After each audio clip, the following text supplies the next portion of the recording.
আসসালামু আলাইকুম ভিউয়ার্স, যেহেতু সামনে ঈদ এসে পড়েছে, তো কিভাবে এবারে ঈদটা করছি সেটা আপনাদের সাথে শেয়ার করছি। কি করছি আর কি, কি মার্কেট করছি। তো মার্কেট বলতে খুবই এবার সিম্পল রেখেছি, যেহেতু বলেছি যে একটু সমস্যায় চলছে। তো কিভাবে ঈদটা পালন করছি বাসায় সেটাই আপনাদের সাথে শেয়ার করছি আর কি।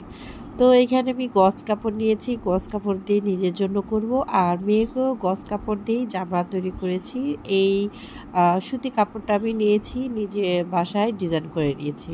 তো এই হাতে কাজ করেছি জামাটা, পিছনটা এর ব্যাক সাইডটা এরকম, আর হচ্ছে রাইট সাইডটা এরকম ডিজাইন করেছি। এইটা আমি ইউটিউবে দেখেছি, অনেক সুন্দর সুন্দর করে আপুরা কিন্তু বানিয়েছেন। তো আমি ঠিক সেই রকমই চেষ্টা করেছি, কিন্তু কিছুটা নিজের কাজের রেখেছি, সবটুকাই কপি করা হয় নাই। তো কিছুটা রেখেছি তাদের মতো, কিছুটা রেখেছি নিজস্ব আইডিয়ায়। কিন্তু আমি জামাটা রেডি করে নিয়েছি, সেলোয়ারটাকে কেটে নিয়ে রেডি করলাম। এটা হচ্ছে সেলোয়ারের কাপড়, আর এটা হচ্ছে গজ কাপড়ের আরেকটা জামা। তো এই জামাটাও এখন মাপঝোপ করে কেটে নেব। তো যেহেতু গৃহিণী আমরা, আমাদের অনেক কিছু পারতে হয়, না পারলে কিন্তু কোনো উপায় নেই। যেহেতু আমরা মহিলারা বাসায় বসে থাকি, আমরা চিন্তা করি টুকটাক কিছু কাজ নিজেরা শিখে নেই, যেন আমরা বাসায় খুব ইজিলি করতে পারি। আমরা কিন্তু যদি দোকানে গেতাম, সেই ক্ষেত্রে কিন্তু প্রত্যেকটা ড্রেসের জন্য আমাকে 300-400 বা অনেক সময় আরও বেশি অ্যামাউন্ট গুনতে হয়। আর আমরা যদি এই কাজগুলো টুকিটাকি কিছু শিখে নেই, সেই ক্ষেত্রে কিন্তু আমরা বাসায় খুব সুন্দরভাবে অন্তত নিজেদের যে কিছু ড্রেস কিন্তু আমরা বাসায় রেডি করতে পারি। তো আমি রান্নাবান্নার পাশাপাশি কিছু নিজস্ব কাজ আমি পারি, সেটাই আমি আমার জন্য করি। তো আমার মেয়ে অনেক দিন ধরে বলছিল, আম্মু আমাকে একটা হাতে কাজ করে জামা করে দাও। তো আমি হাতে কাজ করেছি। তো এটা আমার অনেকদিন সময় লেগেছে, এটা সত্য কথা। কারণ দেখা যায় অন্যান্য কাজের ফাঁকে নিজের শরীর ভালো লাগা অনেক কিছু থাকে, তার উপরে নির্ভর করে হাতের কাজের যে জামাটা।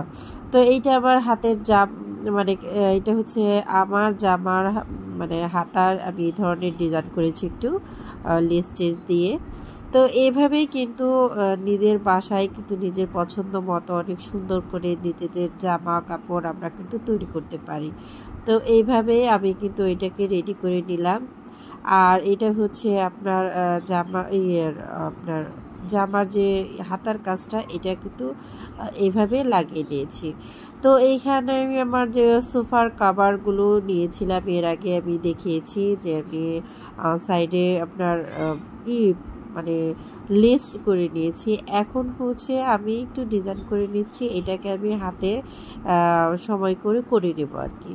তো যেহেতু ঈদ থাকলে আমাদের একটা ব্যাপার থাকে, ঈদে আমরা অনেক সময় অনেক নতুন কিছু করে থাকি, এরকমই আর কি। টুকটাক যেটা পারি আমি নিজে যেটা পারি আমি সেটাই আমি করার চেষ্টা করি। আমার সবসময় নিজস্ব কিছু আইডিয়াই আমার ভালো লাগে। তো আমি যে কোনো কাজ করার আগে চিন্তা করি আমি সেটা পারবো কিনা করতে, বা কেমন হবে, কিছুটা আইডিয়া ঠিক রেখে আমি কিন্তু কাজগুলোকে কমপ্লিট করি। দেখতেই পাচ্ছেন খুবই সহজ, খুবই সিম্পল, কিন্তু দেখতে যখন রেডি হবে দেখতে কিন্তু মাশাআল্লাহ অনেক ভালো লাগবে। আশা করছি আমি পরবর্তী কোনো ভিডিওতে এটা দেখিয়ে দেব কেমন হয়েছিল। তো এই হচ্ছে টুকিটাকি ব্লগ।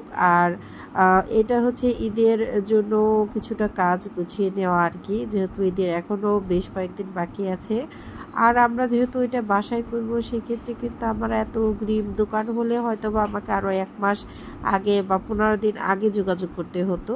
যেহেতু আমি নিজে বাসায় জামা কাপড় সিলিয়ে নিয়েছি নিজেদেরগুলো, সেই ক্ষেত্রে আমার কিন্তু তেমন একটা চিন্তা নাই, একদিন আগে হলেও ঈদের আমি কিন্তু এটা করে নিতে পারি। তো খুবই সহজ একটা ব্যাপার, আর খুবই সহজ একটা বিষয়। যারা নিজেরা বাসায় তৈরি করেন তারা কিন্তু জানেন, আমাদের এই প্যারাটা থাকে না আর কি, যে কি কখন করব, টেলার্স নেবে কি নেবে না, তারপর অনেক কিছু থাকে আর কি, ফিটিংয়ের ব্যাপার থাকে, একটু ভুল হলে আবার টেলার্সের কাছে দৌড়াদৌড়ি করতে হয়। কিন্তু আমরা যদি একটু কষ্ট করে শিখে নেই, সেক্ষেত্রে কিন্তু আমার বাসায় বসেই অনেক সুন্দর সুন্দর ড্রেস বানাতে পারি। তো এই বছর আমি শুধু আমার বড় মেয়ের জামাটা কাজ করেছি, সেটাই সিলিয়েছি। আমি কিন্তু এবার ছোটো মেয়ের জামা কিনে দেব, আমি নিজে আর কিছু করব না, যেহেতু ওই বছর আসলে আমার রোজায় খুব একটা কেন জানি ভালো লাগছে না, এর জন্য আমি অনেক কিছুই করতে পারছি না, ঠিক মতো আপনাদের সাথে ভিডিও শেয়ার করি না। আপনারা হয়তো জানেন, দেখতেই পাচ্ছেন আমি মনে হয় সারা রোজায় মনে হয় 5-6টা ভিডিও দিয়েছি কিনা সন্দেহ।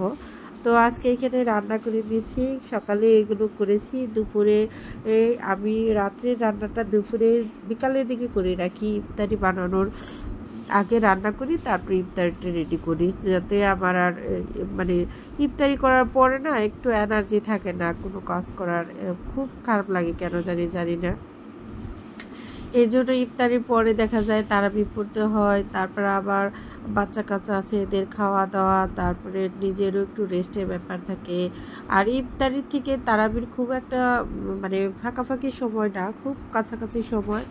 ইফতারি করার পর সময় পাওয়া যায় না যে নিজে একটু রেস্ট করা হয়, সারাদিন পর খাওয়ার কারণে কিন্তু শরীরটাও খুব ক্লান্ত লাগে। যাই হোক, আমার বাসায় কিন্তু রোজার মধ্যে বেশিরভাগ আমি দেখিয়েছি মাংসই রান্না করেছি, বিভিন্ন রকমের মাংসই রান্না করা হয়েছে, কারণ হচ্ছে রাত্রে শেষ রাতে বাচ্চারা কিন্তু ওই মাছ টাছ সেটা খেতে চায় না, কাটা টাটা খেতে চায় না। আবার আমার হাজবেন্ড উনিও কিন্তু খুব একটা মাছের পাগল না, উনি মাংসটাই পছন্দ করেন, যে এরকমভাবেই দেন না কেন মাংস হলেই ভালো। যাই হোক, সব ফ্যামিলি একরকম না। আমার বাসায় আমি কিন্তু বেশি আইটেম করি না, যেহেতু আমার বাসায় মানুষ 3 জন, আর আমরা তার মধ্যে কিন্তু 4 জনের 3 জনই রোজা থাকি। তো এর জন্য এখানে 2-3টা মুরগি আনা হয়েছিল, তার পা দিয়ে কিন্তু এটা রান্না করব। পার জন্য একটু পানি বেশি দিলাম, আস্তে আস্তে পাটা ভালো করে সিদ্ধ হয়ে যাবে আর কি। এখন হচ্ছে ইফতারি করার সময়, তো ইফতারির সময় কিন্তু দেখতেই পাচ্ছেন সবগুলো ইফতারি রেডি করা হয়েছিল। তো এইখানে আমি কিছু ইফতার কিন্তু আপনার রেখে দেবো, আর কিছু ইফতারির জন্য রেডি করে নিচ্ছি। তো এইভাবে আজকের ভিডিওটি, ভালো থাকবেন সবাই, আল্লাহ হাফেজ।